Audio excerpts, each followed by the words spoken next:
Fala galera, bem-vindos a mais um Metacast, tudo bem com vocês? Jorge Tonello aqui e vou começar logo com o assunto porque esse assunto me interessa demais, faz parte da Coin Livre, que inclusive é o nosso patrocinador. Deixa eu agradecer tanto a eles quanto a todo o pessoal aqui do estúdio que faz isso aqui acontecer. E eu acho que pela primeira vez em 170 episódios, já não sei, já depois me confirma. 160 agora, né? Mas até vir esse episódio pro ar já vai ter mais uns 6, 7. Mas enfim, vai ser a primeira vez que eu vou trazer alguém do mercado que é mais importante pra gente na Coin Livre. Bom, tendo dito isso, foi uma surpresa muito agradável. O Eric, que vocês conhecem, já fizeram 2 episódios aqui, acho que o Eric. Foi isso, 2 episódios. Acabou marcando uma reunião comigo, eu acabei conhecendo vocês. Eu trouxe a Erika pra cá. E eu acho que vai ser uma oportunidade muito legal para vocês não só conhecerem ela, mas falar um pouquinho mais sobre o mercado. E aí a gente vai ver para onde que vai. A gente vai falar sobre carbono, ESG e tal, mas de qualquer forma é uma área incrível de mercado, com oportunidades absurdas e que a gente não fala com frequência e tá precisando falar. Porque tem muito problema nesse mercado. E assim, off-camera aqui a gente já fez... a última reunião que eu falei de uma porrada de besteira que o mercado faz, de crime que o mercado faz, e eu nunca tive a oportunidade de falar sobre isso aqui. Então, primeiro eu queria agradecer demais por você ter vindo, pelo tempo, de verdade mesmo, e pela oportunidade de poder falar um pouquinho do mercado, né? Então, assim, já que é a primeira vez, vamos começar como a gente sempre começa, e depois a gente vai para o mercado. Então, começa assim, de maneira geral. De que mercado que você veio, como é que você virou especialista em X ou Y mercado? Já vou dar o spoiler para vocês, da professora e... Bom, vou dar só esse spoiler, depois a gente chega no final. Então, mais ou menos um pouco da sua carreira para a gente poder entender como é que você chegou onde você está agora, para daí a gente poder discutir um pouquinho mais de mercado, momento e por aí vai. Pode ser? Então, pode ser. Vamos lá. Primeiro, meu nome é Érica e eu quero agradecer. E agora eu já fiquei com peso, porque ele falou que eu sou a primeira nessa linha. Então, eu já estou com medo aqui. Senti um peso, né? Relaxa. Dizer a primeira. Bom, eu me especializei em TI primeiro, mas sempre com a vontade e com o objetivo de ir para a sustentabilidade. Quando eu decidi que eu ia cuidar do planeta, eu tinha 9 anos. E aí, você foi para TI? Vamos fazer cabeamento e infra de empresa? Do nada? Aí vamos cuidar de árvore? Mas olha só, o termo sustentabilidade não existia ainda quando eu tinha 9 anos, e sim, eu tenho mais de 50 anos. Né? Eu sabia que eu queria cuidar do planeta, porque eu via que as pessoas sujavam e que ia acabar a água do mundo, meu avô tinha me falado isso. E eu achei, como que se cuida de um planeta? Como faz as pessoas fazerem a coisa certa? Com controle. Desculpa, eu acredito em controle. Eu acredito em mecanismos de controle e mecanismos de compensação, de creditação. Por isso que eu entrei no crédito de carbono e outros créditos interessantes. Mas isso é uma visão desde pequena. Vou puxar esse gancho depois, porque eu adorei. Né? Desde pequena, eu falei assim, não, então primeiro eu preciso fazer TI, porque eu já entendia que a TI era que ia controlar tudo isso, ia garantir que as pessoas fizessem. Depois eu vou para a sustentabilidade. Foi exatamente o que eu fiz. Eu fiz técnica em TI, depois eu fui fazer faculdade em TI, e aí depois eu fui fazer mestrado e doutorado aqui no Brasil em administração com foco em sustentabilidade. Aí fui ter melhor minha visão de negócio e tudo mais, né? E depois fui fazer, nesse meio tempo, fui fazer um doutorado na Europa, aí sim, em água, desenvolvimento sustentável, focado em sustentabilidade, pesquisei Portugal, Suíça, Espanha. Fui convidada pelo cônsul da Noruega para ir para lá para fazer pesquisas lá, né? Mas dentro das minhas teses, eu pesquisei esses 3 países. Já tinha pesquisado outros 4 no mestrado. E assim, cheguei aqui arrasada. Se é para falar de coisas polêmicas, já vamos começar por uma. Porque as mesmas indústrias... Não me cancelaram até hoje, não vou cancelar agora. As mesmas indústrias que trabalham lá, de informática, de Samsung, Apple, essas coisas todas, cumprem as leis rigorosíssimas. Aliás, elas ajudaram a criar as leis rigorosas de coleta, de logística reversa lá. Coletam 100% de tudo que é colocado no mercado, descartado. E aqui eles brigam para coletar 3%.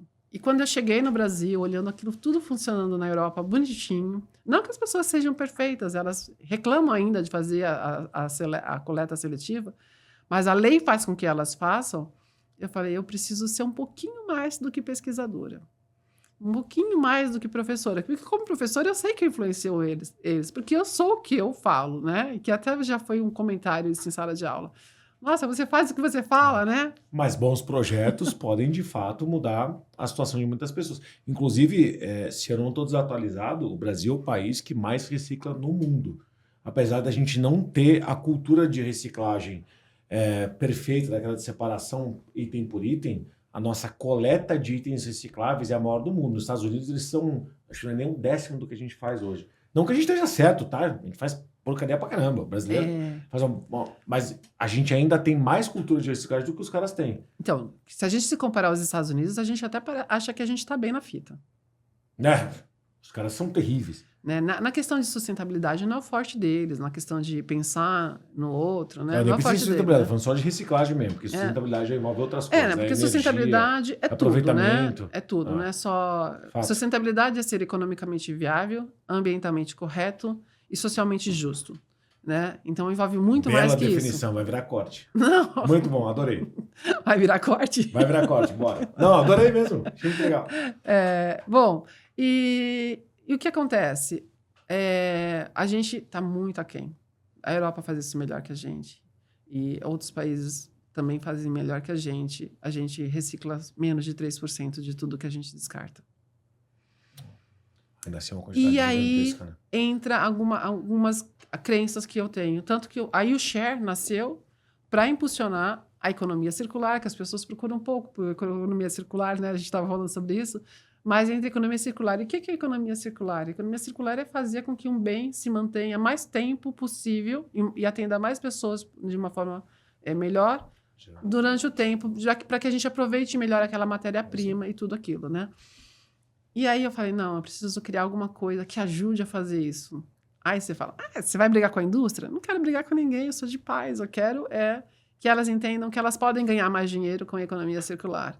E aí a gente criou um sistema que faz com que, hoje, tanto a pessoa que quer empreender nessa área, como a pessoa que quer comprar disso, ela receba um cashback sustentável para que... O que eu quero é que quem empreender focando em impacto positivo ganhe por isso.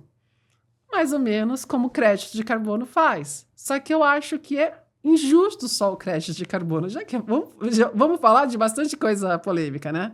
Eu acho que só ser o crédito de carbono é muito pouco.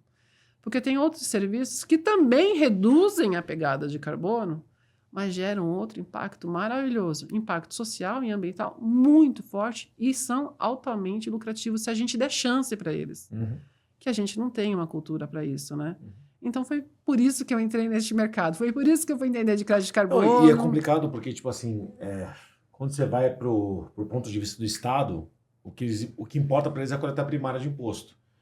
Então, se eles fizerem uma política direta de isentar ou fazer algum tipo de desconto, algum tipo de imposto, alguma coisa que você pagaria, já que você está reciclando X% do que você polui, ou, enfim, faria com que eles obrigatoriamente recolhessem menos e aí a receita do Estado seria menor. Pois é, mas a gente Só já que tem... a política brasileira não quer recolher menos, eles querem recolher mais, né? Todas as políticas no mundo querem, né? Todo mundo fala dos impostos. Europa coleta mais ou menos 50% de imposto de renda. Então, vamos lá. Né? A média de arrecadação de imposto de renda é 50%. A Alemanha mais que isso. A Espanha está em 47,5%, se eu não me engano. Está girando nisso.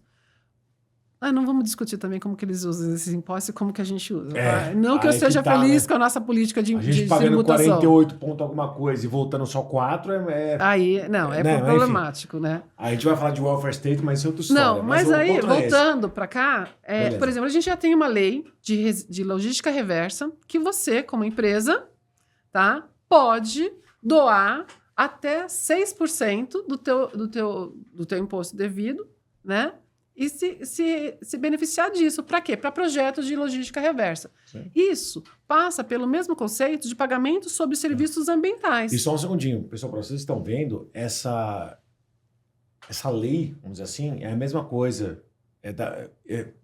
Funciona mais ou menos da mesma forma que a lei da informática, a lei Rouanet, a lei de incentivo ao esporte e, inclusive, a lei nova foi criada pelos ativos ambientais tal, que entre os estados, dependendo do estado, você pode, de fato, abater de 4% a 6% do seu ICMS. E eles são stackable, né? Então, você pode, sei lá, supondo, você vai pagar 1 milhão de imposto na sua empresa. Você pode pegar 4%, se for aqui em São Paulo é 4%. Então, 4% disso você pode botar na lei de informática, mais 4% disso você pode botar, e assim vai indo, né? Então, é uma acima da outra, não é uma ou outra. Voltando para cá. Lei do bem, todas essas leis são... Nossa, a lei do bem também é muito legal. Uhum. E a gente tem que aprender a usar isso. Hoje as startups estão aprendendo mais a usar isso. A gente também é startup, a gente está aprendendo a usar, porque quando você trabalha nessa área de sustentabilidade, economia circular, seja o que for, o dinheiro vem, só que vai demorar um pouco, né? Alguns mercados, agora aquecidos com a alta das criptomoedas e tudo mais, agora estão começando a entender um pouquinho melhor essa questão, né? Eu acho que está melhorando. Eu sou uma pessoa de fé, né? Mas nada mais é a lei de logística reversa ou a lei de pagamentos sobre serviços ambientais que paga para a pessoa que tem uma área grande para continuar preservando aquela área, né? E aí você vai fazer contabilidade de tudo que você está preservando ali. Nada mais é do que o mesmo critério da adicionalidade do crédito de carbono. Você entendeu? Então, assim, tá tudo ligado, na verdade, né? E o que eu acho é isso. Eu acho que quem faz o bem, quem gera impacto positivo, tem que receber não somente o lucro, mas tem que receber por isso. Porque ele está ajudando. Sim. De uma maneira muito simples, a gente nunca teve... Aliás, eu tenho que pegar isso historicamente, mas pelo menos nos últimos décadas, do que eu vi a última vez, a gente nunca teve tanto desmatamento e tanta queimada como a gente está tendo agora nesses últimos 2 anos, nesse último governo. Então, assim, beleza. Se existe uma entidade, uma pessoa, uma empresa, um instituto, não importa, que vai proteger uma certa quantidade de hectares ali, para que isso não ocorra, porque eles não estão sendo compensados. Não, isso é importantíssimo. Aí o Bruno entra e entra perfeitamente, porque compensa e compensa muito bem. É um mercado que faz você pensar, vale mais a pena eu pegar a parte que eu posso aproveitar desse terreno e transformar isso numa, sei lá, de uma operação de trigo, de soja, etc. Ou será que vale a pena deixar tudo de pé e ganhar só com o mercado de carbono? Hoje já tem estudos... Pelo menos agora você tem um incentivo para poder cuidar daquele... Cuidar, proteger, monitorar e por aí vai. Né? Hoje tem. Hoje, desculpa te cortar, né? Mas hoje já tem estudos que dizem o seguinte...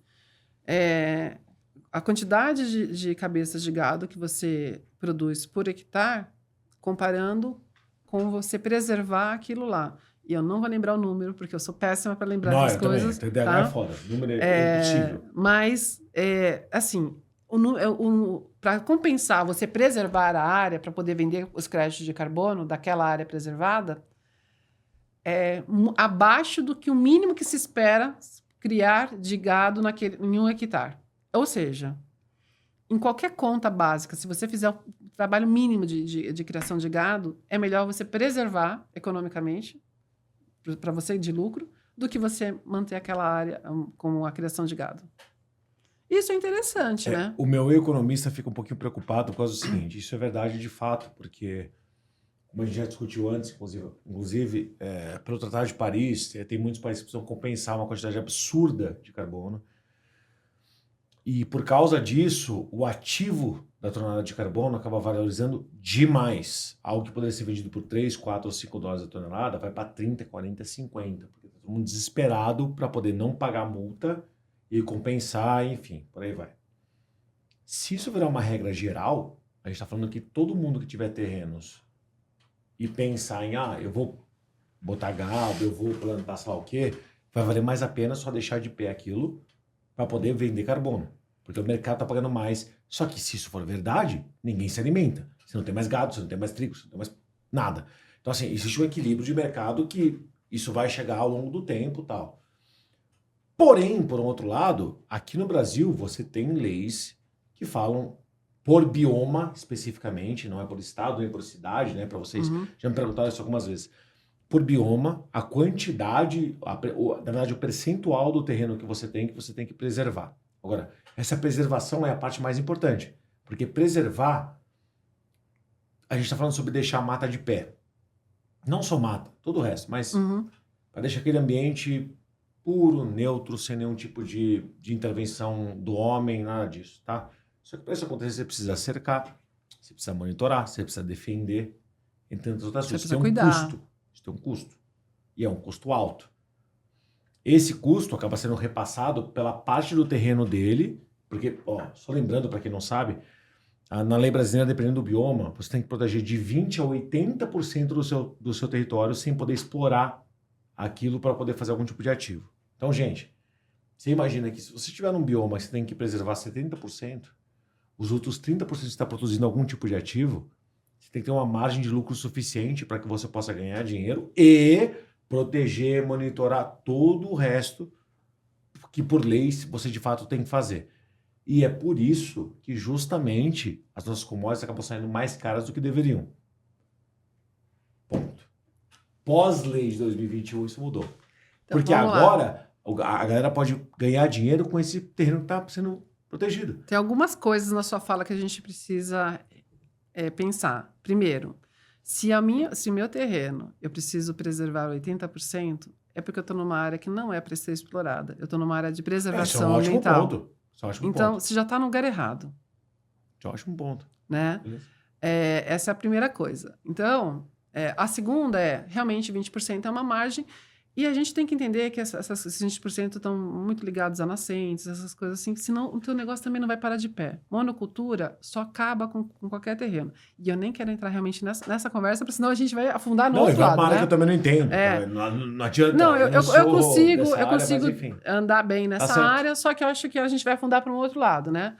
Mas, assim, quando a gente fala, vou recompensar essas pessoas, é melhor eu preservar do que ter o gado, você tem uma outra coisa. A União Europeia, ela criou uma lei e vai todo mundo fazer... Não, eu quero antes fazer um parênteses. Não se preocupa, o mercado de carbono não está caro ainda, e eu acho injusto isso. Por quê? O que é caro é mercado regulado.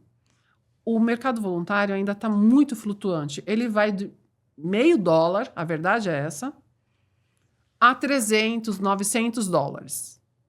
Sim, na Europa a gente já tem algumas formas de capturar... O máximo que eu vi foi 90, mas enfim. $600 para capturar 1 tonelada de carbono na atmosfera com uma tecnologia, se eu não me engano, da Noruega. Tá? Mas aí eu quero chegar nesse ponto. Começar a vender mais caro. Então, não, você tem que saber de onde você está vendendo. Talvez você precise ter projetos mais nessas áreas. Caramba! O que tem? Primeira coisa, quando eu deixo você compensar com qualquer outra coisa no mercado, muitas vezes sai muito mais barato, e na verdade, na grande maioria das vezes, você compensar comprando o crédito de carbono do que você melhorar o seu processo e diminuir a quantidade de carbono que você pode emitir.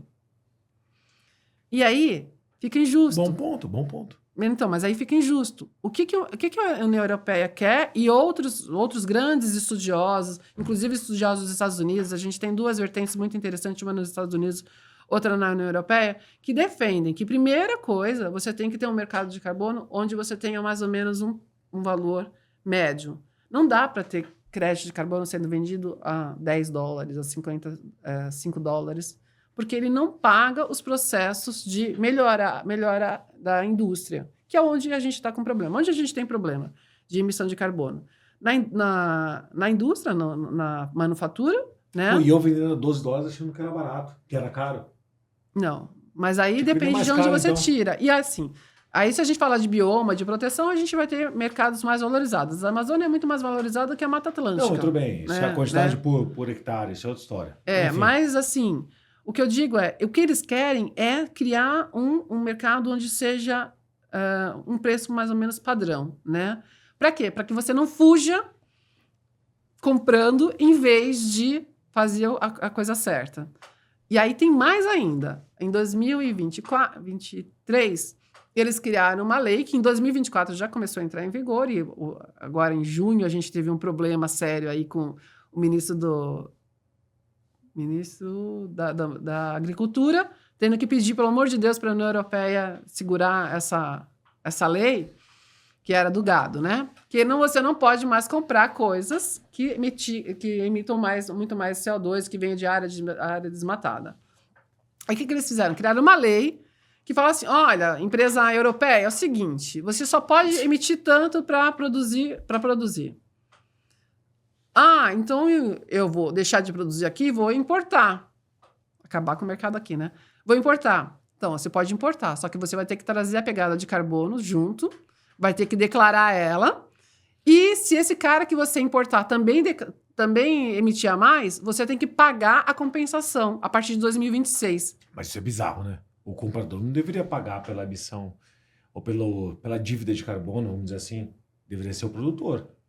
Então, mas aí ele tem que escolher, ele tem que escolher qual é o fornecedor dele. O fato é, ele vai ter que declarar. Não, sim, perfeito, né? Perfeito. Ele vai ter que declarar. Isso que eu acho lindo. Porque, não, a lei tá bem amarrada, vai. Vamos tirar o chapéu pra lei. O que ele quer? Ele quer assim, ó. Não adianta você falar, vou pegar de lá, né? Passaram 12 anos fazendo justamente a lei de 2021, justamente. Entendeu? Aí, isso que a gente tem o ativo que a gente tem hoje. Exatamente. 12 anos só para poder construir essa lei. De fato, tá certíssimo. Por que eles querem ter um preço padrão? Porque eles não querem que os caras, mesmo assim, ainda continuem comprando de alguém que tá desmatando, que não tá cuidando, sim. E não ajudando o planeta. A metodologia final que foi aceita pelo governo era totalmente anti-greenwashing. Até porque não é só a metodologia que é inteira auditada pelo governo, a gente está falando de um ativo que é totalmente digitalizado e que, portanto, qualquer pessoa que vá pegar esse benefício e transformar isso de fato, algum tipo de isenção tributária, alguma coisa assim, a partir desse momento o ativo é queimado e não pode vender mais para absolutamente ninguém. Que era o que era feito desde 2017 até agora. Mas ele não era totalmente digitalizado por todas as empresas. Nunca foi. Esse é o problema. Exatamente. Tá, agora não existe mais isso. Beleza. Mas eu concordo contigo. De fato, tem um problema que tem que ser resolvido ali. A gente resolveu parte do problema, que é o ativo... a gente já fala Coin Livre, tá? Uhum. Enfim, o ativo que está sendo produzido, ele é anti-greenwashing. E ele, de fato, está aí para poder resolver o problema que existe no mercado, tanto que o governo brasileiro só autenticou esse ativo e mais nenhum deles. Porém, isso não significa que os produtores, que os donos de propriedades entendem como é que o mercado funciona. Eles nem entendem que eles têm que pagar para poder fazer com que profissionais, biólogos, tal, vão lá para poder metrificar aquilo tudo, para poder entender se aquilo de fato pode ser colocado como valor imobiliário. Enfim, cara, é muita coisa. Eles não entendem. Muito complicado, mas a questão é que antes de 2021 e até mesmo depois disso, para outros países, a quantidade de ativos fraudulentos que foram produzidos foi um absurdo. E aí é a mesma coisa do mercado que a gente entrou desde o começo, que era de blockchain, é o mesmo problema. Pô, as primeiras 150 notícias que você vê são coisas negativas, são coisas de fraude, são coisas de... Enfim, por aí vai. E esse mercado foi a mesma história. Tinha um monte de notícia, mas por anos... Eu não consigo jogar para trás quantos anos foram, mas eu posso chutar pelo menos 2. Tudo que você vê sobre esse mercado era notícia ruim, péssima. Isso tudo culminou em 2, 3 players, que eu não vou citar aqui o nome, porque senão vou ser processado, que estavam fazendo uma porrada de coisa totalmente, não só fraudulenta, criminosa mesmo. Enfim. E aí eu entendo o porquê que os possíveis compradores desse ativo, que tem como objetivo, sim, a diminuição de qualquer tipo de multa ambiental que eles tenham nos seus países ou benefícios tributários que tem aqui no Brasil, eu entendo por que eles estão tão reticentes e tão com receio de comprar aquele ativo, porque de fato, cara, imagina você ser bombardeado por anos de notícias e informações que falam que esse mercado é um lixo, que só... E aí, para você conquistar esse pessoal, vai falar, não, olha, é verdade, tudo isso aqui aconteceu, mas o que eu tenho é bom. Qual é a chance de você convencer esse cara? É muito difícil. É muito pequeno, mas eu acho que isso daí vem um pouquinho antes de 2021, tanto que o artigo 13 do Acordo de Paris é o que vai te beneficiar mais ainda, porque aí beneficiar como empresa que tem o blockchain, etc e tal, porque ele fala da governança, ele fala da necessidade de você criar a rastreabilidade digitalmente. É 13, né? Porque eu sempre esqueço, eu tô com um aluno meu que está fazendo TCC nessa área. É o 13, né? Do artigo de Paris? Eu acho que é assim, mas é o 13. Vamos É o botar como assim, 13. o Tratado de Paris de maneira geral, depois o pessoal pesquisa qual que é a cláusula Exatamente. específica, tudo bem. Cara, e ele já vem tratando dessa dificuldade e que isso aqui tem que ser considerado a partir de agora em todos os projetos. Lembrando que Protocolo de Kyoto, que iniciou com tudo isso, né? Sim. Que é o mercado regulado, que depois a gente passou para o Acordo de Paris, eles tratam do mercado regulado. O mercado voluntário foi criado para que as empresas que também quisessem mitigar Mas o esse seu é impacto... o ponto, né? Tipo, o mercado voluntário, ele pode abastecer, podendo entre aspas gigantescas aqui, o mercado regulado. Porque nenhum dos países, até agora, nenhum deles, nem os bancos e tal, tem como regular esse mercado com uma única regra ou lei que pegue aquele ativo e empacote ele com regras específicas. Isso é impossível de ser feito. Por enquanto é impossível de ser feito. Aqui no Brasil já é bem mais fácil, mas em relação ao mundial é muito, muito difícil. Então, e no Brasil a gente tem uma PL rodando. Uhum, Só mas que a vai gente ainda demorar não pode para poder rodar. usar o mercado voluntário para o mercado regulado. Não, o que a gente realmente. pode... Mas você pode usar o mercado voluntário para poder provar que de fato você está fazendo algo que está abastecendo ou abstendo você de pagar algum tipo de multa. É porque na Europa é bem isso, né? Meio que abster. Né? A multa é tão gigantesca que eles precisam comprar alguma coisa para poder não pagar a multa. E o valor da multa por... vamos supor que a unidade aqui seja tonelada de carbono, né? Então o valor da multa por tonelada de carbono não quitada é muito maior do que o valor que eles estão pagando pela tonelada de carbono. Uhum. Então, enfim, isso eles já podem fazer hoje. Uhum. É um ativo supremo que... Não é. Mas às vezes Mas é o que dá pra ainda, fazer. às vezes a multa ainda sai mais barata do que ele melhorar o processo dele. No mercado regulado é isso. No mercado voluntário, quer dizer o seguinte: meu país não é signatário do Acordo de Paris, não foi signatário do Protocolo de Kyoto, mercado regulado.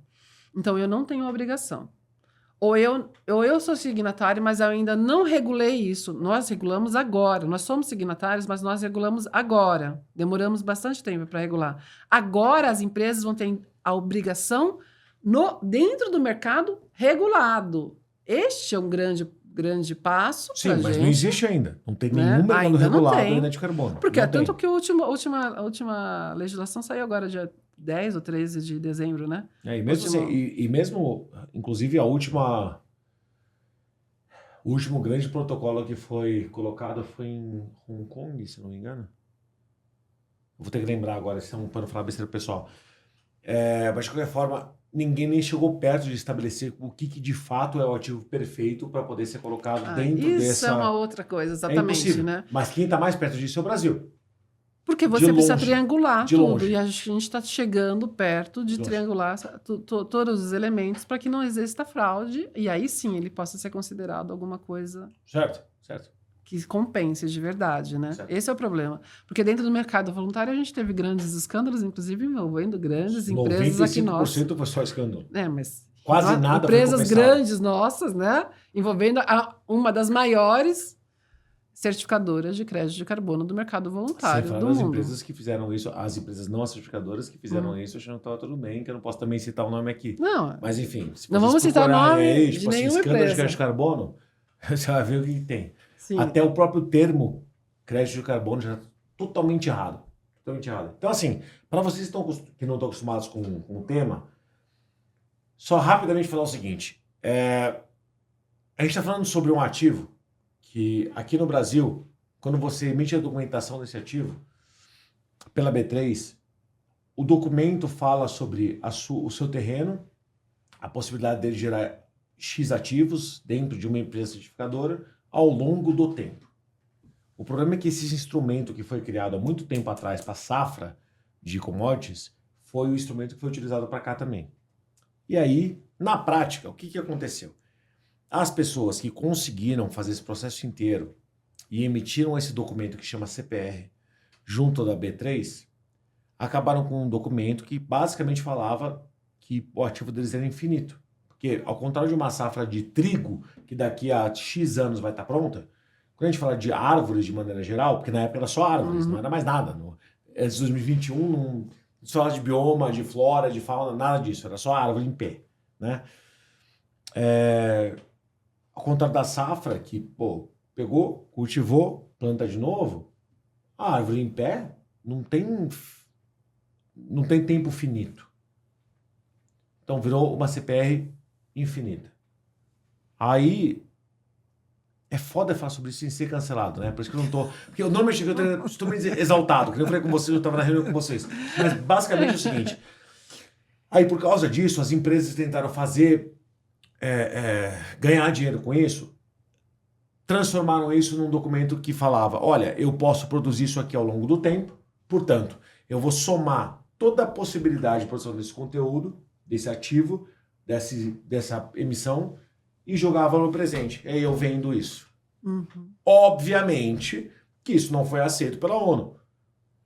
Você não pode quitar uma dívida ambiental sua falando, eu comprei árvores no futuro, que no futuro vão poder capturar carbono.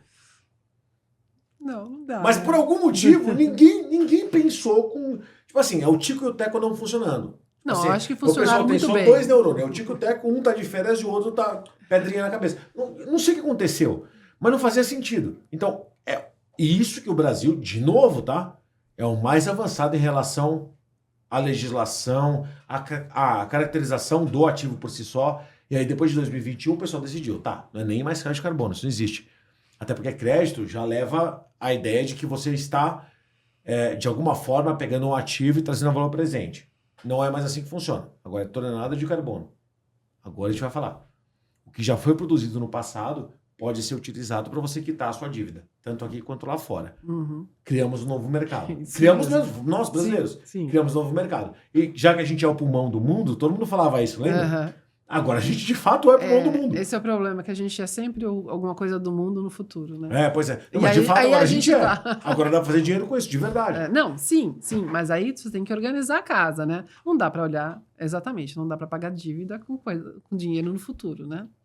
Não dá pra pagar dívida com outra dívida. Você não pede uma Exatamente. dívida do Santander e fala pro Dinheiro Itaú, no futuro olha, é a mesma coisa, né? tô pagando- Pois é. Então você só pode usar ativo que já foi performado. Exato. Esse é justamente o ponto. E isso vai mudar alguma coisa aqui. Mas vai mudar mais. Aí eu acho que esse mercado ele vai ganhar muita força aqui.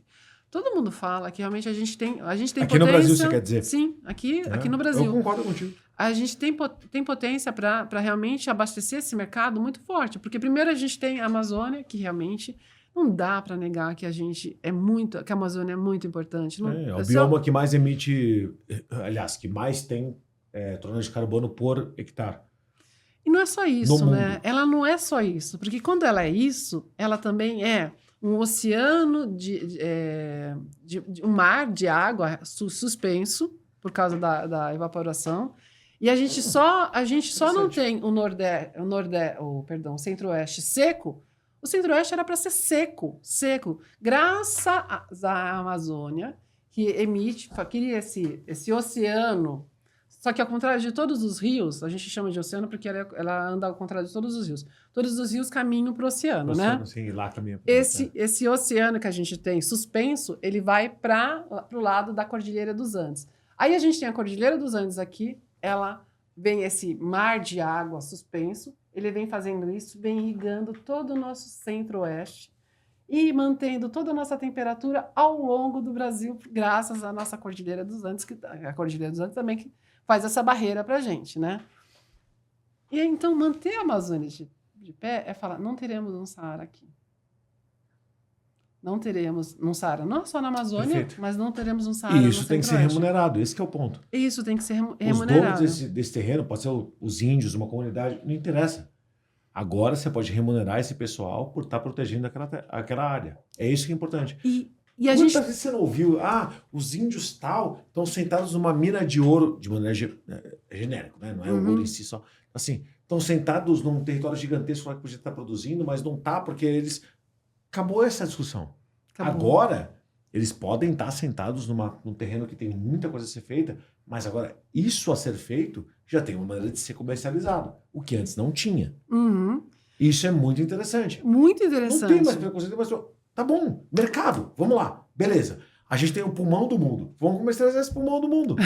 Mas vamos O pôr mundo tá querendo comprar. Então, sem consumir ele, né? não, óbvio, É exatamente. exato isso. Não é consumir, é proteger ele. Isso. A ideia é justamente, ao proteger esse terreno gigantesco que a gente tem, essa área gigantesca que a gente tem, a gente pode abastecer o mundo de vários tipos de ativos que vão ser, no final das contas, reduzidos a tonelada de carbono, que o comprador do outro lado vai ter que comprar, porque senão não vai pegar vai se ferrar no Tratado de Paris, e essas comunidades que estão lá, de fato, protegendo aquele território, vão começar a ter poder de compra. Uhum. Então você resolve uns 3, 4 problemas de uma vez Muito só. mais que isso, porque você gera De uma vez riqueza só. no local, você Exato. gera progresso, você gera um monte de coisa. E ainda mais sem consumir o local, né? Então, aí aquela história que eu estava falando do hectare, né? A quantidade de cabeça de gado por hectare, e eu preservo isso aqui, faz mais sentido ainda na Amazônia, onde os caras estão desmatando para criar gado. É o que não faz sentido nenhum. Não é? Aí faz muito mais sentido. Mas também faz sentido lá no sul. Se você olhar as áreas inundadas do sul, você vai ver que são áreas que os caras simplesmente cortaram, fizeram desmatamento, e foi onde deu mais problema, mais M, para a população. Claro que quem sempre paga essa conta dessa coisa sem pensar é a população. E a população mais vulnerável, porque o rico vai continuar sendo rico na casinha dele, com o ar-condicionadinho dele, Sim, etc, etc. o governo é juros soma zero, tal, sempre assim. Mas, ó, para vocês que não... Só para vocês terem uma noção, o Cerrado, que é um bioma específico nosso, ele gera mais ou menos 60 unidades de tonelagem de carbono para cada hectare aproveitável. Enquanto a floresta amazônica gera entre 200 e 250. Então, como você falasse que um terreno vale 4, 5, 6 vezes mais do que o outro. Beleza? Adorei esse teu exemplo. Uhum. Porque justamente, baseado no valor daquele terreno, de quanto ele pode produzir, você pode mudar a estratégia de uma empresa ou de outra, ou de um povo ou de outro. E isso vai gerar valor para todos eles. Porque finalmente a gente vai poder ser exaltado. Nossa, que palavra bosta, né? Desculpa aqui o palavrão. Mas finalmente a gente vai poder pegar o que de fato a gente tem de recurso natural e transformar isso em dinheiro direto. Porque o mercado, apesar de não ser regulado ainda, eu acho que vai demorar um pouquinho para ele passar, mas ainda assim, um pouquinho, tipo uns 2, 3 anos, ainda assim, a gente tem o que ser comercializado ali e tem muita gente interessada. Esse equilíbrio entre oferta e demanda está muito bom e pendente para o nosso lado. O que está faltando hoje para que isso se expanda, para que as terras sejam melhor protegidas, fora, alimentação de imagem por satélite, o que falta hoje é o comprador do outro lado. Só que esse comprador, a meu ver, pelo menos, pelo tudo que eu passei nesses últimos 3 anos, ele está tão... Como é que eu vou falar isso? Ele está tão machucado, ele está tão adverso à ideia de entrar nesse mercado, dado tudo o que aconteceu nos últimos anos, as fraudes que aconteceram, as empresas que ofereceram ativos que não tinham nenhum tipo de... que para você convencer ele hoje a comprar isso de novo, não é só lastro, é documentação, que eu não tem coisa que eu não posso falar aqui, mas enfim, eu queria muito falar. Você tá vendo que eu tô travando aqui? Eu na reunião com vocês, eu falei muito mais do que eu tô falando aqui agora. Porque se eu falar aqui em voz alta, acabou o canal por processo. Mas assim, são tantas coisas que aconteceram de errado que, infelizmente, o mercado não pode ser profissionalizado. Ele não precisa ser regulado para ser profissionalizado, ele pode ser voluntário. Pode ser. Até porque, se você for ver hoje as CPRs que são emitidas com isso, da B3, elas são só uma somatória das últimas negociações feitas. Então, a gente, por exemplo, aqui na Coin Livre, a gente vai fazer uma... Se eu puder falar isso aqui agora, mas eu acho que na hora que sair esse episódio já vai ter acontecido. A gente está fazendo uma venda agora a um valor que está quase 3 vezes o valor base da CPR. Como é que a B3 entende o valor daquela tonelagem de carbono? Ela pega uma somatória de tudo que foi comercializado naquele mês, faz uma média e fala, esse é o novo valor. E quando ele emite a CPR, ele bota esse valor novo. Porque não é padrão. E assim como o mercado também não é padrão. Não. Uma indústria de, sei lá, uma siderúrgica europeia na Espanha, que tem uma multa gigantesca, paga muito mais pela tonelada do que uma empresa aleatória no Japão que não tem. Enfim, então a somatória e a média total das negociações feitas pelos entes brasileiros ofertantes é o que determina o valor padrão da CPR. Então, quem acha que o valor é determinado por um ente central é mentira. É uma média de todas as negociações que estão sendo feitas. Então, enfim, o mercado ainda está evoluindo. E nesse aspecto, agora eu vou voltar para você, acho que não é nem uma pergunta, é mais uma provocação. Existe a ideia de criar um mercado regulado de fato, e a PL já está aí, não passou ainda, não sei se vai passar nos próximos anos, talvez passe. Mas aí, vamos lá. Você acredita que o Estado brasileiro, que o governo brasileiro, tem não só autonomia, mas competência suficiente para poder determinar o que é um bom ou um mau ativo? Nossa, que difícil essa pergunta. Não, Acho se que perguntar assim... para mim, eu falo não. Não, Simples porque assim... binário. Não. A gente até Os tem caras gente... não têm noção que 2 mais 2 é 13. Você acha que eles têm competência para poder fazer? Para mim, a resposta é não, mas vamos lá. Eu acho que a gente tem gente competente, não só no governo, neste governo, em qualquer outro governo, a gente tem gente competente lá em cima. Mas a gente não tem o enforcement no Brasil. O Brasil não carece de leis bonitas, de leis bem feitas.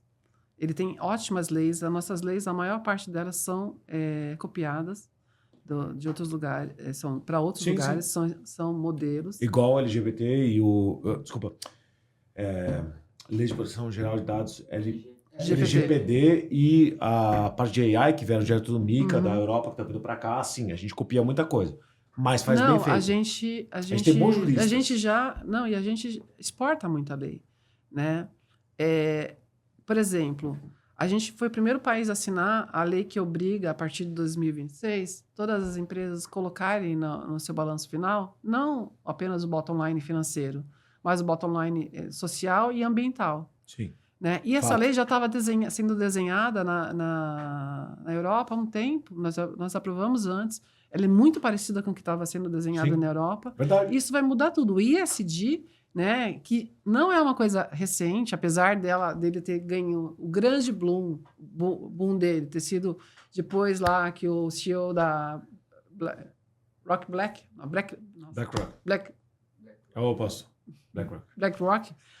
Falou que do ESG, dessa necessidade de querer investir mais em empresas sustentáveis e precisava ter ESG. Ela é de 2005, o ESG. A primeira empresa foi uma consultoria que criou esse termo, né? E aí vem trazendo isso para cá. Isso ganhou força, mas isso vai ganhar muito mais força com essas legislações. Nós somos muito bons em legislação. O que a gente não é bom é em fiscalização. E aí eu responderia assim: a gente é capaz de avaliar o que não, mas será que a gente vai fiscalizar isso direito? Como vai ser isso? Porque se for como é hoje a logística reversa, a Política Nacional de Resíduos Sólidos, ela é linda. Não sei mas se a aplicação é um lixo. Desculpa, é isso mesmo. Nesse mercado a blockchain já resolve. Mas, assim... Então, aí é isso. Aí é o que eu acho que tá... E aí eu queria falar isso para você. Eu acho que a gente tem um potencial absurdo, a gente como que gosta de tecnologia, e agora já me incluo nesse setor, um potencial absurdo de exportar o que a gente está desenvolvendo aqui para todos esses outros países que estão falando um monte de coisa, mas ainda não estão nesse nível do que a gente está em relação a compliance, a governança, para a blockchain. Transparência. Você entendeu? Eu acho que a gente já vai conseguir exportar isso, porque, veja bem, a gente falou muito do bioma da Amazônia, né? Existe uma legislação em um projeto na Europa que está falando o seguinte, cara, até 2030 a gente vai ter que regenerar 20% de toda a mata nativa. Por quê? Porque como eles estão desmatando, existem alguns biomas que seguram, você deve saber disso, o carbono, né? Ele simplesmente prende o carbono. E aí, quando eu desmato, eu libero todo esse carbono. A gente está com um problema sério de carbono emitido na atmosfera. Quando eu desmato ali, eu libero esse carbono todo. Então, eles chegaram a uma conclusão que até 2030 eles vão ter que fazer isso. Imagina isso bem desenhado, com projetos de crédito de carbono, com blockchain regulando, dando a transparência que é necessária, a credibilidade necessária. É o Ledger, né? Entendeu? Nesse caso, o blockchain é o Ledger. Exatamente. Que é o que ele é. Inalterável. Exatamente. E, bom, que é o oposto do que a gente tem como história do governo brasileiro, né? Que que não quer transparência, que bota 100 anos de bloqueio de informação da presidente... Vamos falar o nome, vai. Sabe o Janjômetro? Do Guto Zacarias? Então, assim, a esposa do presidente, tudo que ela faz é protegido por 100 anos. Ninguém pode saber. Isso virou moda, né? Em Pois vários outros governos. Mas ninguém pode saber de absolutamente nada. É o contrário do que a blockchain foi feita para poder acontecer. A transparência absoluta. Você pode seguir um ativo, uma transferência de ponta até ponta. Isso, assim, não quero entrar muito no detalhe, mas aquele estigma que tinha no começo de que a blockchain foi feita para o pessoal fazer tráfico de droga, tal, para dark web, deep web, também teve. Pode ser usado também. Cara, mas pelo amor de Deus, se você é um assaltante, é aquela coisa... Nossa senhora, por que eu tô entrando nisso? Vamos lá. É aquela coisa, você é um assaltante, beleza? Você tá com uma arma, você tá com uma pistola na sua mão. Você tem 2 possíveis targets.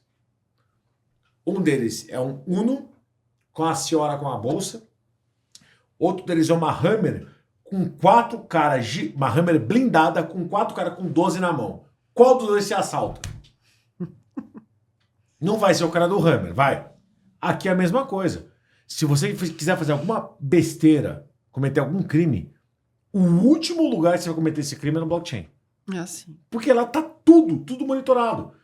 Teve um meme que eu vi essa semana, inclusive, que veio, inclusive, no perfil do Tarcísio, se não me engano, que eles colocam lá, tipo, a maior apreensão de drogas, tal, sei lá o que, de dinheiro, e aí tinha lá um negócio assim.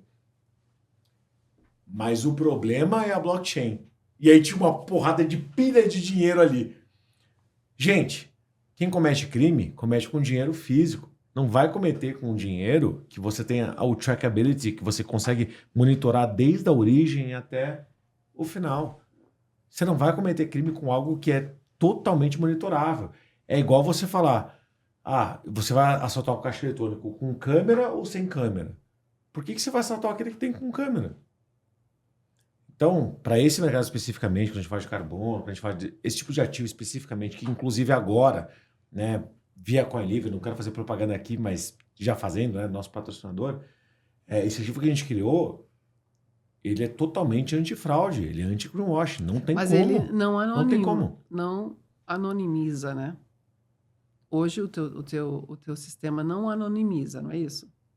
A questão é o seguinte... Para o blockchain, para o crédito de carbono não faz, né? Para quem está investindo, ele pode ser anônimo se ele quiser. Ele vai botar a hash dele lá, mas ele não se identifica. Exatamente. Mas as outras partes vão se identificar, porque a gente quer se identificar. Porque né? precisa. O dono do terreno vai se identificar, porque ele quer mostrar que o terreno dele existe, que a fazenda dele existe. Que, o intermediário, nós, a gente quer se identificar. Esses somos nós, a gente faz isso, aquilo. Talvez uma das partes não queira se identificar, tipo, por exemplo, o investidor. Talvez ele não queira. Pô, eu investi para poder levantar esses ativos. Mas tudo bem, mas o ponto é você consegue pegar de ponta a ponta tudo o que está acontecendo. Isso aqui não é um merchan do que a gente faz. Isso é só uma prova de que, com essa tecnologia, você pode, de fato, traquear de ponta a ponta. E se tiver alguém querendo oferecer um ativo que não queira se identificar, esse cara provavelmente não vai ser tão... O ativo desse cara não vai ser tão comprado quanto o outro. É muito melhor para uma empresa de grande porte que quer ter benefício fiscal em qualquer lugar do mundo, comprar um ativo que é traqueável de ponta a ponta. Pô, eu tô fazendo isso hoje em dia. Falei para você, um cliente de Hong Kong, que tá falando com os bancos de Hong Kong. Pô, o nível de informação que eu tô dando que dá de ponta a ponta, eles querem traquear tudo. Cada uma das etapas de cada árvore, de cada medida. E tá certo, tem que ser assim mesmo. Para poder garantir que aquilo, primeiro, é real... E segundo, não tem nenhum tipo de possibilidade de greenwashing. Ou seja, não tem como duplicar o ativo e por aí vai. E tem que ser assim. E tem que ser com sensores e com mais tecnologia, né? Ferro, aço. Você está comprando, tipo, o fato de que um certo espaço acabou consumindo carbono e liberando oxigênio. Cara, isso não é algo que você pode tocar na sua mão. E justamente por ser algo meio etéreo para pessoas normais, você precisa de um fluxo de informação, de uma transparência de todos os entes para poder ver que aquilo de fato é verdadeiro. E, na minha opinião, pelo menos, desculpa aqui, eu estou falando há 2 minutos já, mas, na minha opinião, pelo menos, só o blockchain consegue resolver esse problema. Sim, com certeza. E quando você não anonimiza as pessoas que estão nessa cadeia, tanto isso é verdade, que lá em 2020 foram muitas coisas legais, inclusive a pandemia, né? Essa não foi legal. Mas é que abafou um monte de coisa legal que estava acontecendo por trás na área de ESG, etc e tal, né? Nessa mesma reunião do Fórum Mundial, eles decidiram que eles iam criar um canal, uma supply chain no blockchain. Só que pública. Para quê? Para que quando eu fosse pegar um fornecedor, eu tivesse certeza que aquele fornecedor pagasse todos os impostos, todos os deveres trabalhistas dele, que ele comprasse mercadoria original, que ele não comprasse alguma coisa falsificada ou batizada ou qualquer coisa parecida. Quando eu tenho uma blockchain inteira de toda a cadeia de fornecimento mundial, eu dou credibilidade para tudo ou eu acho rapidamente quem fez arte. Da mesma forma, é no crédito de carbono. Perfeito. Entendeu? Perfeito. Agora, eu posso anonimizar e posso lavar dinheiro comprando Bitcoin? Posso. Se o ente comprador ou o ente vendedor não quiserem fazer, não estejam preocupados, vamos dizer assim, com transparência, pode, claro. Mas pode. eu estou falando de uma Bitcoin mesmo, né? Da Receita Federal falar para você que raio que você está fazendo? Não. Não, aí, como a gente tem um Big Data muito bom aqui no Brasil, isso já está sendo construído desde 2017, se eu não me engano, o Big Data, que ele não falou isso pra gente, mas a gente já está sendo observado já faz muito tempo. Só que a gente é observado pelo... que eu não posso falar agora, porque o parque de servidores é de uma empresa muito grande que trabalha para o governo, mas assim, faz muito tempo. Vai mais para 2014. Mais ou menos, acho que é isso mesmo. Porque o que eles estavam... Praticamente 10 anos. Como que eles estavam pegando as pessoas? Estavam pegando a pessoa pelo negativo, o que ela não fez, não o que ela fez. Porque pelo que ela fez, eu não posso pegar. É isso aí. Né? Então, a gente tem mecanismo para essas coisas. A gente é bom nisso, né? E eu até acredito nas urnas. Eu não quero entrar em política, mas eu acredito na... Ela é vulnerável? Uma vez um aluno meu me perguntou assim, mas eu não posso hackear um blockchain? Pode, com computação quântica você tem a velocidade suficiente para hackear o blockchain. Você tem computação quântica? O Google agora tem, inclusive. Há 2 semanas atrás eles anunciaram, agora eles têm, mas uma pessoa normal não tem. Não vai ter computação. Não chegamos nisso ainda. Eu não vou falar sobre urna, tá? Porque senão, cara, eu já dei tanto motivo a me cancelarem aqui. Não, é que eu acho que ela tem motivos, de conspiração, né? não, mas enfim. Enfim. Tem assuntos mas eu acho que tem. Tocar, tem outra. Então vamos mudar de assunto. Tira a urna, inclusive, corta a urna. Não precisa cortar, não. É que assim, pelo amor de Deus, cara. Tipo, gente do céu, eu já tive acesso à tabela. Quanto custa a urna para poder ser fraudada? Mas a urna de voto também era fraudada, né? Enfim, bom, vamos lá. Mas eu não vou entrar nessa coisa, mas o que eu quero dizer, a blockchain também pode ser, se tiver computação quântica. Mas eu sempre brinco com eles e falo assim, ela pode ser, sim, hackeada. Mas, quando ela puder ser hackeada realmente, de fato, porque a tecnologia já está razoavelmente acessível até para um grande, porque hoje ela não está acessível nem para os grandes, né? Só tem que ser muito, muito, muito, muito grande, né? Aí o blockchain já vai estar na computação. Vamos botar do seguinte jeito. Se você é um white hacker, você pode passar uma semana, um mês, você consegue invadir a NASA. Você consegue invadir o Pentágono. Consegue. Tá? White hacker, tá? Porque você está invadindo com o propósito de poder falar para eles onde é que está o erro, para eles poderem consertar. Esse mesmo white hacker poderia passar a vida inteira dele com quantos computadores eles quiserem, que ele não conseguiria hackear a blockchain. Depois hackear a conta de uma pessoa porque ele achou a frase secreta. Tudo bem. Mas hackear a blockchain é quase que humanamente impossível. Sim. Com computação quântica, sim, porque você tem múltiplos... Enfim, já não segue mais a teoria binária. Né? Exatamente. Enfim, esse é outro assunto que é muito complexo. Mas, enfim, via de regra, a maneira como o mercado funciona na blockchain, de fato, é muito mais seguro. E eu acho que é uma forma de nós, até como brasileiros, ganhamos mais respeito em alguns mercados a partir do ponto onde a gente, de fato, está adequando o mercado e os entes desse mercado e principalmente incentivando eles a usar essa tecnologia. E um desses mercados é justamente o mercado de carbono. Quando a gente fala de ESG, A gente está falando de empresas que... É como se fosse... Você lembra, uns 10 anos atrás? Vou dar o exemplo da Vitacom. A Vitacom, aqui em São Paulo, ergueu, sei lá, quantas torres. Eu não sei se foram 30, 40 torres, tal, só o quê. Eles que basicamente inventaram o que era aquele estúdio de 28 metros quadrados. Que eu não sei como é que funciona, tá? Ó, desculpa. Eu tenho 1,94 m de altura. Eu não entendo como é que um estúdio de 20 metros quadrados cabe uma pessoa. A minha cama, mais o recuo, já dá 15. Eu não consigo imaginar. Ou eu tô cozinhando em cima da minha cama e indo num banheiro provisório, ou eu não sei como é que funciona isso. Mas o ponto é, a Vitacom explodiu em São Paulo. Explodiu. Beleza. Dentro desse mercado, dessa teoria, pô, eu fico aqui, eu não consigo imaginar como é que isso aqui funciona. Juro pra você, era uma mulher, eu não consigo imaginar como é que funciona. E eu, honestamente, nem sei por que eu cheguei nesse exemplo especificamente. Mas é frustração, acho que é frustração. Mas, de qualquer forma, ainda usando a própria Vitacom como exemplo, que teve um período ali, que não foi nem, acho que foi pré-pandemia, não foi nem durante a pandemia, que eles fizeram muitos prédios ao mesmo tempo, tiveram muitos apartamentos disponíveis ao mesmo tempo, tal. E naquela época, você só tinha opção para uma construtora, você vende o apartamento, você vende para um investidor, você vende para alguém que vai morar lá, tal. Você não tinha a ideia da Vitacom ser uma locadora de apartamentos. Então, eles acabaram ficando com muita propriedade vaga, vamos dizer assim, ou sem propósito. E isso mexe bastante com o mercado. Se a gente fosse voltar para a blockchain, existe a possibilidade de você dividir aquele conjunto de ativos gigantescos entre, sei lá, você tem 200 apartamentos sobrando. Você pode dividir isso entre 10 mil investidores e todo mundo ganharia com aluguel, alguma coisa assim. Então, voltando ao mercado de carbono, que a gente estava falando um pouquinho mais cedo, para o mercado de ESG, da mesma forma que o mercado de construção civil teve aquele negócio do, é construção lean. E todo mundo estava correndo atrás disso.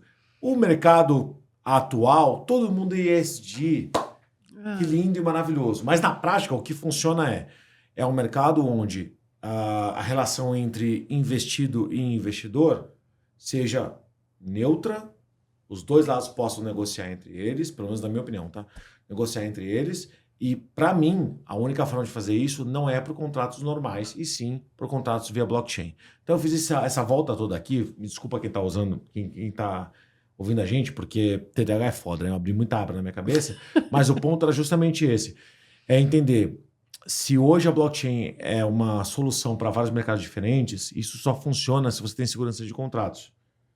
Se você não tem segurança de contratos, só pode confiar em tecnologia. Eu acho, na minha opinião, pelo que aconteceu no último ano agora, e pelas jurisprudências que vários casos brasileiros aqui acabaram construindo, inclusive no sul do país, para propriedades, eu realmente tenho uma perspectiva muito boa, por incrível que pareça, né? Eu sou pessimista em relação à economia do Brasil, mas eu sou muito otimista em relação ao que a gente pode construir daqui para frente, para poder construir novas jurisprudências onde a gente possa operar ativos tradicionais dentro dessa tecnologia. Isso vai desde mercado imobiliário até ativos ambientais. Então é mais ou menos isso que eu queria só comentar aqui para o pessoal, dar a minha opinião e trazer de volta para cá. Então, pergunta final, né, já que bateu o tempo, e mais uma vez falar, fiz uma aspas aqui de 5 minutos praticamente, mas vamos lá. Tentando não focar só no mercado de carbono, ESG, como é que você acha? Porque você já me disse fora da câmera que você é entusiasta da blockchain do mesmo jeito que eu sou. Como é que você acha que esse mercado vai se comportar daqui para frente em relação à tecnologia? Não estou falando de jurisprudência, não estou falando de legislação, estou falando de tecnologia. O mercado de carbono, o mercado de ativos em geral. Vamos falar de ativos ambientais, tá? Dos 27 ativos ambientais que foram criados na lei de 21, mas basicamente ativos ambientais. Eu acho que existe uma tendência, né? E eu, na verdade, eu tenho uma esperança que a gente vá migrar para o blockchain direto. Quem dera. Mas é uma esperança, porque pessoas que não sonham não fazem o que a gente faz. Não empreendem, não pesquisam, não tentam catequizar pessoas. Pessoas que não sonham não fazem o que a gente faz. A verdade é essa. Quando você entra num mercado novo, você acredita nele. Né? E eu acredito, porque, na verdade, assim, como que eu regulo, como que eu controlo tudo isso? Blockchain é uma parte, tá? Porque a gente vai precisar de muitos outros coletores automáticos de informação. A blockchain é só a infraestrutura. Exatamente. É só o banco de dados, vamos dizer assim, é isso, de uma forma bem... É o Ledger. Bem simplista. Isso. É um grande livro que ninguém apaga, mas se eu tiver um grande livro com a capacidade que ela tem e trazer IoTs de ponta, sensores de ponta, e conseguir mapear isso realmente, eu não vou ter ninguém vendendo 2 árvores. Ou a capacidade de capturar oxigênio de 2 árvores ao mesmo tempo. Ou nenhum CPF ou RG duplicado. Exatamente. Por que eu falei sobre isso? Porque hoje, não sei se vocês sabem, os seus RGs já são emitidos em blockchain. Não tem mais como fraudar o seu RG, de maneira nenhuma. O governo é contra a blockchain, mas ele usa a blockchain para o seu documento individual. Eu não sabia que ele era contra, acho que eu estou fora dessa Não, parte. De maneira geral, o governo não apoia. Mas, eu não sei qual parte. O seu documento hoje está blockchain. Esse foi o primeiro, tá? O teu RG ele já está em blockchain. Que agora é o CPF, o próximo né? vai ser o RG barra CPF, vamos lá, documento único, já está em blockchain. O próximo vai ser o passaporte, confia em mim, ó. Antes do final desse ano aqui, agora que vai entrar, o passaporte vai estar em blockchain também. Confia. Já não está? Não tá, ainda não está. Já tem a versão digital. Até a versão digital, mas não está em blockchain ainda. Eu achei a única coisa que está em blockchain hoje no governo brasileiro, e isso ainda assim está à frente do mundo inteiro. Não tem nenhum país que tenha RG CPF o equivalente em blockchain. Só o Brasil. Ninguém fala sobre isso, mas já está. Bota aqui, ó. Depois me cobra no final do ano. Tudo que eu falei isso não me cobra no final do ano, eu nunca errei até agora. Até o final do ano, o nosso passaporte vai estar em blockchain também. Bota aí. Sensacional. Bora lá.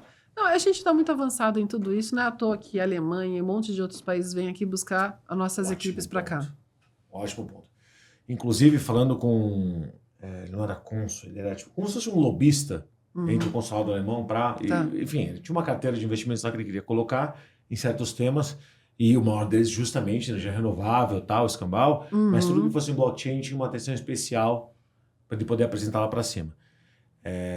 Bom, pelo menos naquela época, 1 ano e meio atrás, antes da catástrofe econômica que aconteceu aqui no nosso país, eles tinham muito interesse em poder colocar dinheiro em projetos que fizessem sentido para eles. E depois que eu falei com eles sobre como que a blockchain poderia revolucionar os ativos que ele tinha interesse, que era de renovação energética e por aí vai, ele ficou muito mais interessado e falou, isso aqui, se apresentar o projeto, vai para frente. Vai para frente. Então, ou seja, o que a gente está defendendo aqui, o que a gente está conversando aqui, ESG não é só um termo, não são só 3 letrinhas que significam uma coisa ou outra. A gente está falando sobre ativos, empresas que têm projetos que, de fato, têm um output mais benéfico do que o input. Ou seja, eles consomem menos do planeta e de recursos do que eles trazem de volta como benefício. Uma transformação de um recurso em outro, onde teve mais benefício do que a extração de recursos. É isso que importa. Afinal das contas, é isso que importa. O pessoal acha que ESG é placa de energia solar. Não é só isso. Não. É carro elétrico. Cara, hoje em dia carro elétrico, a bateria, o lítio em si, a confecção do carro elétrico com a bateria, ela é muito mais prejudicial ao meio ambiente do que o benefício que a própria bateria gera em relação ao consumo de energia fóssil. Então, quando a gente fala de um projeto puramente ESG, a gente está falando sobre o total. É o todo. O todo tem que dar positivo. Só para polemizar um pouquinho, é mito. Baterias de lítio é mito.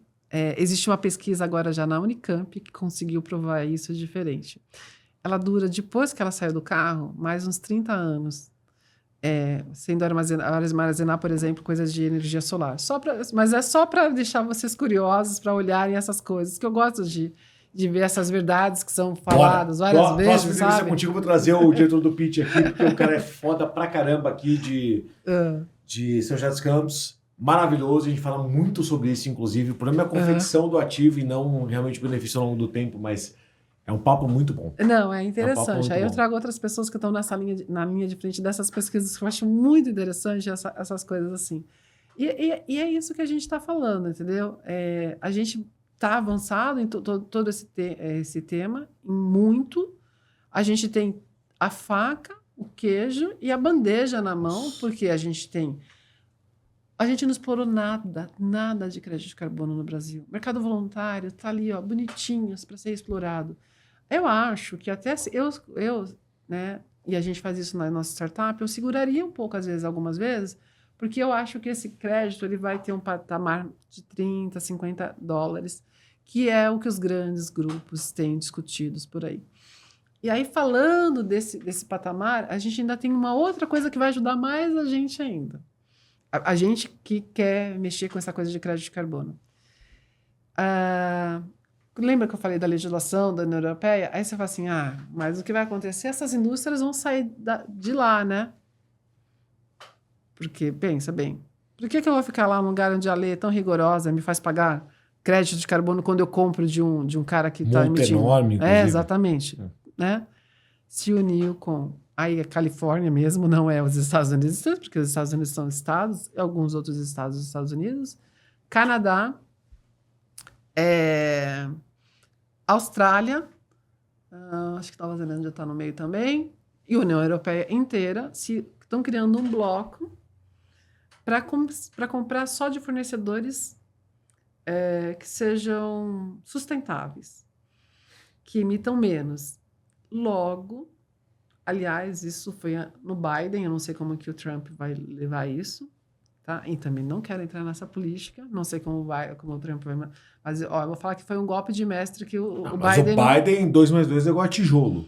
Então, mas ele teve um golpe de mestre... Ele tinha que se aposentado 25 anos atrás. Mas a estratégia era boa, porque ele, de uma vez só, ele resolvia, melhorava a imagem dele, se unindo nesse bloco, e ainda por cima se colocava contra a China. Mas, infelizmente, ou felizmente, tanto faz, ele não soube divulgar bem esse golpe de mestre que ele deu quando ele se uniu a esse bloco aqui. Mas o fato é, está sendo criado um bloco onde eu só compro de quem é sustentável, de quem tem pegada de carbono controlada. No mínimo, respeita os acordos. Mas quem decide, né? Exatamente. Qual é o padrão que decide Exatamente. quem que é sustentável, quem que tem um bom ativo, né? Quem decide isso? Hoje, é a ONU, por exemplo? Porque não, até agora, não decide nada, né? Até agora, tipo, tudo que foi comprado, onde as empresas e países achavam que fosse quitar o Tratado de Paris, quem determinou se aquilo era factível ou não foi a própria ONU. E a ONU falou não para tudo. Tudo. Todos os ativos apresentados até agora não foram aceitos pela ONU. Tirando o ativo que a gente faz aqui. Exatamente, porque a ONU ela olha então, e fica avaliando o que está acontecendo. Mas, de verdade, ela não decide nada. Mediadores... Né? Mediadora é uma palavra péssima, né? Eu errei. Acho que aqui, não né? é. Mas, enfim, eles são os avaliadores, talvez, do Tratado de Paris para poder entender o que de fato é algo que pode ser compensado ou não. E até agora não compensaram absolutamente nada. Assim, Nenhuma tonelada. Nenhuma. Não tem um processo até hoje que passou pelo crivo deles. Esse daqui que a gente tem é o primeiro, pra você ter uma noção. E eles estão certos, você não acha? Eu concordo plenamente, mas o ponto é 2030, a meta é 2030. Quem dá certo na história inteira é a China. Porque ao invés, não que eu seja apoiador, né? Enfim, todos os outros quiseram compensar carbono. No caso da China, falaram, não, a gente vai tirar as fábricas de carvão, né? E vamos literalmente limpar a frota e trocar por carro elétrico. Como a gente não tem a capacidade de comprar ou fornecer tonelada de carbono, a gente vai para outros... E todo o resto resolveu compensar via tonelada de carbono. Então, ela está fazendo a lição de casa. Conseguiu. Eu não sei se ela está fazendo, porque eu não tenho acompanhado isso. Mas se ela está fazendo isso, mas se eles estão fazendo realmente isso é o que teria que ser feito. Diminuir Concordo. a emissão de carbono para antes de 1970, mais ou menos, né? É isso que era para ser feito. Todos os países, mas como não estão sendo feito... Em 3, 4 anos, no caso deles, em 3, 4 anos, eles lançaram acho que 5 ou 6 empresas que já são avaliadas em bilhões de dólares, cujo único objetivo é literalmente fazer carros elétricos para poder substituir a frota a petróleo, né? Que usa de alguma forma o petróleo ali no meio. Então, tudo bem, ok. Não estou julgando não, mas são os únicos. Todo o resto que resolveu limpar via tonelada de carbono, o ONU não aceitou. E aí? Porque está fazendo greenwashing, né? Dependendo... Porque, novamente, é um mecanismo de compensação e só funciona entre mecanismo de desenvolvimento limpo. Se não tem trackability, se você não tem transparência, você vai conseguir, infelizmente, sustentar o mercado secundário, que é totalmente errado, né? Que é basicamente, para vocês que não estão familiarizados, a gente está falando assim, se 10 árvores capturam uma quantidade de carbono e você vende essa quantidade de carbono capturada para uma pessoa ou para uma empresa, essa empresa pode exercer esse direito, diminuir a sua dívida ambiental e depois vender esse direito para outra empresa. Aí a outra empresa faz a mesma coisa. Então, ou seja, uma árvore virou duas. Exatamente. Esse é o problema. É isso que a gente chama de greenwashing na prática para esse tipo de ativo. Né? Um ativo vira 2, 3, 4, infinito. Então é por isso que a gente falou aqui, só para resumir essa entrevista inteira, sobre a blockchain. Porque se você literalmente pegar esses ativos, essas toneladas de carbono e botar na blockchain, ela só pode ser usada uma vez. Na hora que ela for usada, esse ativo não existe mais e aquela empresa não pode vender nada para a pessoa emitir nada. Porque ela já pegou o benefício dado a compra que ela fez anteriormente. Então, acabou, problema resolvido. Se ela não usou em relatório, né? E aí, novamente, aí por causa do mercado voluntário, eles estão fazendo isso mais facilmente. No mercado regulado, eles não fazem isso. Porque é os governos que legislam sobre isso. No mercado voluntário, eu compro, uso no meu relatório e ainda vendo. Cara, não pode. Né? Porque aí é ad eterno, né? Não dá, né? Pois é. Então. O termo, né, que a gente sempre fala, você vai usar, então você vai aposentar ele. Então acabou. Justamente por isso que você não pode falar em crédito de carbono. Exatamente. O próprio termo já está errado, né? O crédito, assim, literalmente você está falando que vai ser no futuro. Não pode mais. Mesmo que ele seja um crédito de carbono que já aconteceu, aí eu vendi ele em um crédito. Ok. Mas se eu usar ele no meu relatório, eu não posso vender ele. Claro! E é o que eles fazem. Uma vez. Exatamente. Pois é. Se eu não tenho isso.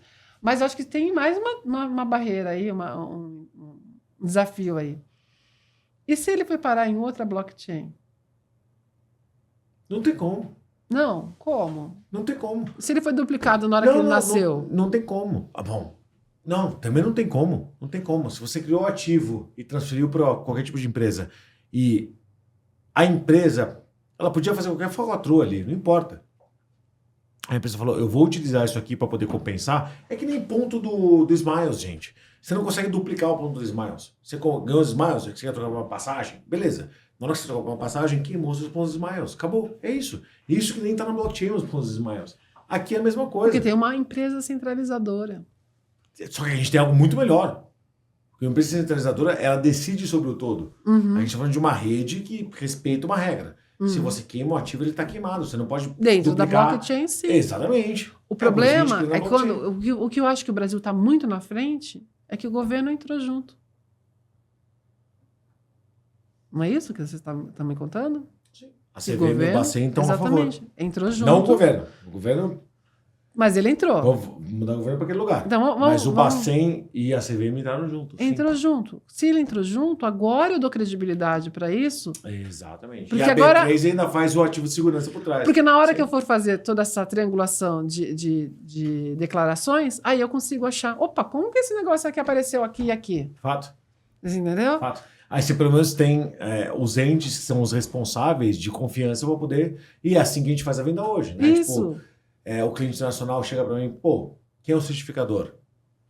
No nosso caso, né? Soma. Quem que quem que gerou valor para... a B3 tem esse documento. Quem que fez quem que tá dando garantia para o processo? Bureau Veritas. Quem que fez o sistema? É a Soma e está auditado direto pelo governo brasileiro. Enfim, se você não tem esses players todos, não adianta. Porque o mercado já está totalmente manchado. Então, se você não tem tudo isso aqui, nada acontece. Aí, o que você me pergunta novamente? O que eu acho disso? Eu acho que isso é fantástico, eu acho que a gente vai exportar esse modelo para todo mundo. Porque, de fato, a gente é o pulmão do mundo, só que essa é a primeira vez que é de verdade essa frase, né? Antes era só, a gente é o pulmão do mundo, dane-se, ninguém entende o que significa. Agora sim, a gente deu valor para isso. Deu valor e sentiu na carne o que é continuar emitindo mais CO2 do que o planeta é capaz de absorver. E quando eu falo sentir na carne, eu não estou falando só do Sul, onde as pessoas teve toda aquela catástrofe, eu estou falando que simultaneamente a gente tinha várias outras catástrofes.